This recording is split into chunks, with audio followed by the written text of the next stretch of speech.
해가 급하게 저물어 가고 있습니다. 다들 평안하시길 빕니다. 채널 24K 하석영의 단도직입입니다. 박근혜 정부 당시에는 우리나라 1년 예산이 400조 원 정도를 왔다 갔다 했죠. 그랬던 것이 올해 지금 국회를 통과한 예산이 600조 원이 넘었습니다. 607조 원인가요? 어마어마한 증가입니다.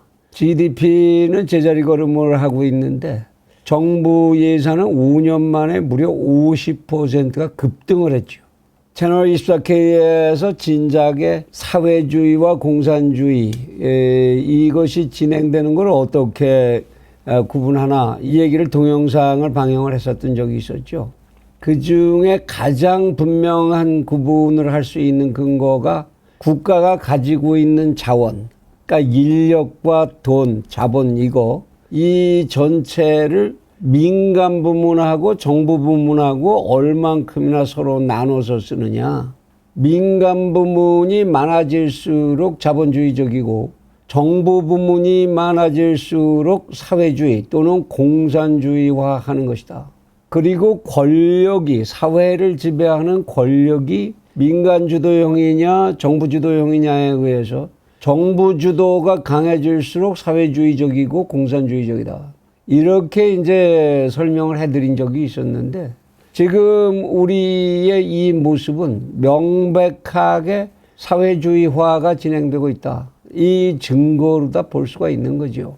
정부 예산이 그만큼 늘어나면 민간 부문에서 사용할 수 있는 재원이 그만큼 줄어든다는 얘기고 민간 부문보다 정부 부문이 더 생산성이 높지 않은 한 정부로 많이 돈이 넘어간다는 것은 대개는 권력의 부패 이거하고 연관이 되거나 사회의 능률성의 하락, 생산성의 하락 이거를 의미하게 되는 거지요.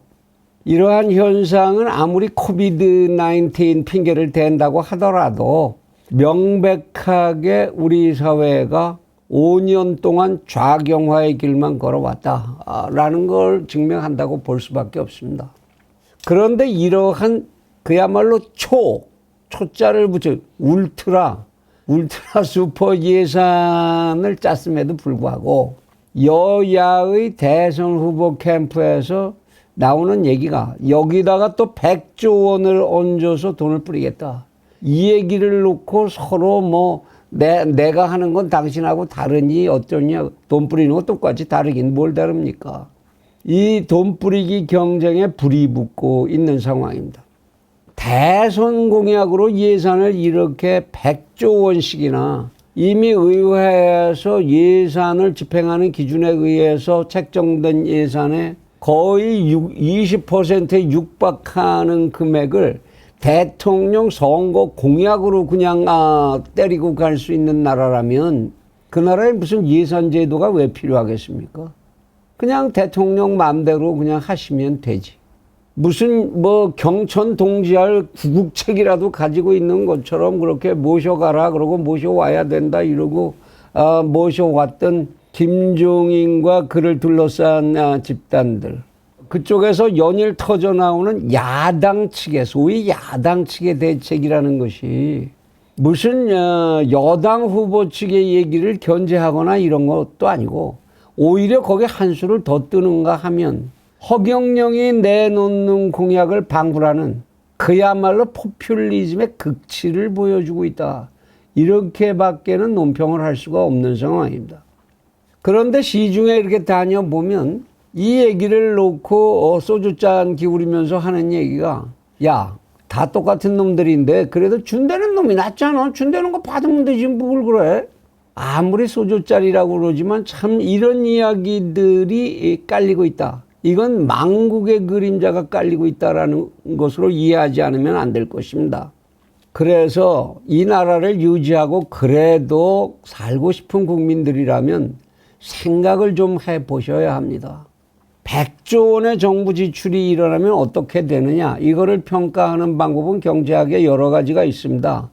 재정 지출의 승수 효과가 어떻고 이런 방법들이 많이 있는데 한 나라의 생산 시스템이 변하지 않는다. 지금 현재 조건과 같이 생산 시스템이 잘 작동을 하지 않는 이 상황이 계속된다고 가정하고 이 돈이 은행으로 들어가서 소비자들 주머니로만 돈이 풀렸다.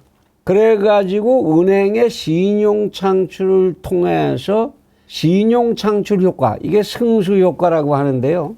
이런 통화 유발 효과가 생긴다면 100조 원을 시중에 돈을 던지면 어떤 결과가 생기겠느냐. 그런 승수 효과를 계산했을 때 시중에는 은행에서 대출을 해줄 수 있는 한도, 은행 지불 준비율을 20% 정도로 본다고 한다면 100조 원을 이렇게 시중에다 돈을 던지면 500조 원의 통화 유발 효과가 생기는 거죠. 어마어마한 돈이 시중에 풀리게 되는 겁니다. 그런데 일각에서는 야, 시중에 돈 없는데 돈 말랐는데 돈 풀린다면 그거 좋은 현상 아니야? 돈 풀리면 그만큼 생산이 늘어날 거고 그러겠지. 그런데 이러한 돈의 유통이 생산 과정을 자극할 수 있는 돈이 아닌 경우에 우리나라에 지금 생산으로 돈이 연결되려면 정말 투자하기 어려운 근로자들에 대한 고용 조건, 경직화되어 있는 것, 이게 깨져야지만 가능한 건데요. 이게 되지 않고 그대로 먼저들 우리들이 보조금 받았을 때 시중에서 일어난 현상처럼 그거 갖고 뭐 하셨어요? 소고기 사 먹었어요. 그거 갖고 스마트폰 바꿨어요. 이런 정도로만 생산을 자극 못한 상태로 돈이 시중에 돌아다니게 된다면 그 결과는 명백한 인플레이션의 유발 효과를 낳는 것, 그것밖에 예상할 것이 없는 거죠. 결국 시간이 가면서 돈은 휴지 조각이 돼버리고, 요즘 아마 우리 독자들께서 금방 생각하실 수 있는 게 요새 경조사비를 어떻게 내십니까? 이 얼마 전까지만 해도 한 5만 원씩 내고 뭐 그래도 적당하다 그러고 그랬었는데 요즘 5만 원 내기가 낯이 간지러운 이런 상황. 경우에 따라서 좀 가깝다 뭐 이러면은 돈 10만 원 넣기도 민망스러운 상황. 이게 지금 현실이 돼가고 있지 않습니까? 뭡니까 이게? 돈이 휴지 조각이 돼가고 있다라는 증거지요. 뿐만 아니라 이렇게 인플레이션이 계속되면 우리가 수차 공부한 거와 같이 부익부 빈익빈이 점점 강화되게 된다는 거. 우리는 노무현 정부 때도 그런 경험을 이미 했고 문재인 정부의 5년 동안에 우린 그런 경험을 충분히 했습니다. 5년 동안 이렇게 사회주의화 쪽으로 기울었는데도 불구하고 가진 사람들, 소득의 상위 계층들은 점점 더 부자가 됐고 아래쪽은 상대적으로 점점 더 빈곤해졌다라는 사실. 이게 사실입니다. 또 하나 심각한 문제가 있는 게 이러한 재정 지출이 많아지면 이 사회에는 이 재정 지출에 대한 중독성에 걸려들게 된다라는 거죠. 중독이 된다는 겁니다. 정부에서 주는 돈에. 뭐 어려운 지경이 생기기만 하면 왜 정부에서 안 주냐? 정부에서 줘야지. 우리나라 농촌 경제가 망가진 경험을 우리는 이미 했죠. 가만히 있으면은 선거 때 되면 빚 탕감해 준다고 그러고 정권이 농민들 표 가져오려면 이렇게 저렇게 다 실제로 탕감을 해 줬죠. 그러니까 농민들이 빚내는 거를 겁을 내질 않게 됐습니다.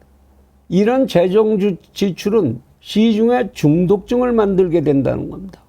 왜 먼저 정권에서는 돈으로 다 줬는데 너는 안 주냐? 이렇게 되면 그러면 결국 선거 때마다 점점 더 돈을 풀어야 하고 결국은 나라를 망국으로 끌고 들어가는 거지요. 당연하게도 그렇게 정부 의존성이 높아진 민간 경제가 근로 의욕이나 생산성이 높아질 이유가 있겠습니까? 망국으로 가는 지름길이지요. 원래 대중이라고 하는 집단은 단골을 빠는 파리와 같다. 우리 채널 24K에서 이소무화를 빙자해서 이미 한번 방영을 한 적이 있습니다만은 단골이 당장 있으면 거기에 빨려들게 마련인 것이죠, 대중은. 그리고 항상 그런 생각을 합니다. 그 뒤에 가서 이것이 내 발등을 찍어, 그건 그때 가서 볼 일이고. 그리고 내가 거기에 해당되게 된다는 법이 없잖아. 나는 그래도 예외일 거야 라는 이상한 의식. 그리고 거기까지 생각하고 싶어 하지도 않지요. 사실 코비드 19으로 인해서 어려움에 빠진 자영업자들 도와야 됩니다. 그런데 거기 돕는 방법은 머리만 좀 쓰고 그리고 행정이 좀 수고롭고 하면은 얼마든지 이렇게 현금으로 뿌리지 않고도 그들 스스로가 살아날 수 있는 길을 열어주는 방법이 많이 있습니다.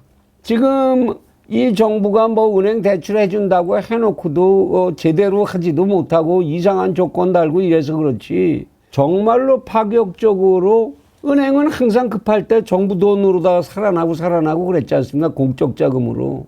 그와 같은 수준에 준해서 파격적인 대출을 해주는 방법도 있을 수 있고, 그리고 무엇보다도 고용시장을 유연화해서 정말로 자영업자들이 고통을 겪고 있는 고용 문제를 적극적으로 해결을 해주고, 그들이 고용한다면 그 고용 자체를 지원을 해주는 정부가 이런 방법, 그리고 조세를 탕감해주면 됩니다.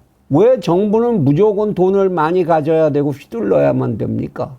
쓸데없는 정부 지출, 지금 예산 까보면 얼마나 많습니까? 아무 하는 일도 없는 무슨 위원회, 무슨 연구, 뭐 쓸데없는 거 하면서 없애버리고, 하고 한 날 대통령은 왜 그 많은 돈 써가면서 해외여행은 그렇게 열심히 다니셔야 합니까? 줄여야 될 예산이 한둘입니까? 허경영이 말 맞다나? 그래서 과감히 그 부분만큼 조세를 탕감해주고, 이런 여러 가지 방법들로 자영업자를 지원해서 자생할 수 있도록, 그래서 긴 생명력을 가질 수 있도록 이끌어주는 것, 그것이 정부가 해야 될 일이지요. 그런데 문제는 이 흘러가는 이 돈 뿌리기 경쟁, 이 흐름, 이 망국으로 가는 길을 막아 나설 사람이 아무도 보이지 않는다는 것, 그것이 문제입니다.